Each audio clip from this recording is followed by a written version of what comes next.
తయారు చేసుకొని ఆ వచ్చిన దాన్ని డివైడెడ్ బై చేసి ఎవరి కానుకలకి పంపించేస్తా ఉన్నాడు.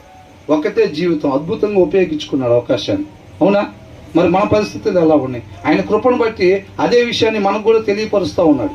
మన హృదయం మీద కూడా రాస్తున్నాడు అయ్యే వాక్యాలని. లోపడటానికి సిద్ధపడుతున్నామా? అది చెక్ చేసుకోవాలి. మన చూపు ఎక్కడుంది? గొప్ప గొప్ప వాళ్ళ మీద ఉందా, లేకపోతే పేదవాళ్ళ మీద ఉందా? కనుక్కుంటున్నావా? మనకు ప్రమోషన్స్ వచ్చినాయి, అవసరతానికి మించి మనకి జీతం వస్తుంది, డబ్బులు వస్తున్నాయి. అవునా? మరి ఆ డబ్బుల్ని ఏం చేద్దాం అనుకుంటున్నాం? ఎవరెవరు అవసరతల్లో ఉన్నారో వాళ్ళని ఎతికే ఆలోచన ఉందా? కనీసం ఆశ ఉందా? అది చెక్ చేసుకోవాలన్నమాట మనం. అర్థమవుతుందండి? ఎవరైతే వాళ్ళతో ఏం గడుపుతాం రా, వాళ్ళతో ఎందుకు రా ఫ్రెండ్షిప్ చేస్తున్నావు? ఆ అబ్బాయితో ఎందుకు తిరుగుతున్నావు? వాళ్ళకి తినటానికే సరిగ్గా ఉండదైతే ఏంటంటే ఏముండదా?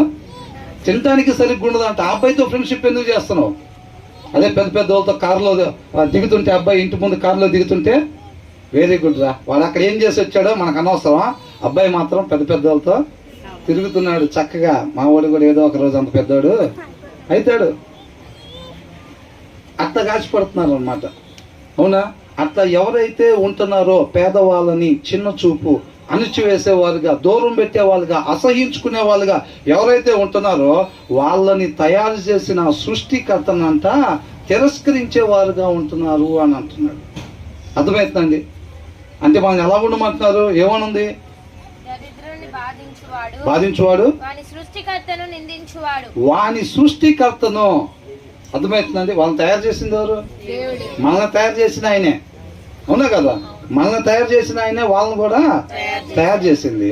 వాళ్ళని ఎప్పుడైతే దూరం పెడతామో, వాళ్ళతో సమయం గడపడానికి మనం ఇష్టపడట్లేదు, ఆ ఆలోచనలు రావట్లేదు, ఆ ఆశ రావట్లేదు, అప్పుడంట వాళ్ళ సృష్టికర్తనంతా మనం దూరపరిచేవారుగా, ఏహ్య భావంతో చూసేవారుగా, తిరస్కరించేవారుగా, అవమానపరిచేవారుగా మనం ఉంటున్నాము. వాళ్ళని తయారు చేసిన ఆయన మనం తయారు చేసిన ఆయన వేరా? కాదు. ఎప్పుడైతే మనం వాళ్ళని దూరంగా ఉంచుతున్నామో, చిన్న చూపు చూస్తున్నామో, పెద్దోళ్ళు రాగానే, కారులో రాగానే బ్రదర్ రండి పెద్ద కుర్చీ వేసామనుకోండి, వాళ్ళు ఏదో పాపం ఏమి సైకిల్ కూడా లేకుండా ఎక్కడి నుంచో నడుచుకుంటూ వచ్చామనంటే అయితే ఆ మూల మీద కూర్చోండి అంటే, అవునా? అట్లాంటిది మనకి వద్దు. లోకంలో చాలా చోట్ల ఇలాంటివి మనకి స్పష్టంగా కనబడుతూ ఉంటాయి. వాక్య సారాంశం సత్యం, ఆ సత్యం మనల్ని స్వతంత్రం చేసిద్ది. అట్లనమాట.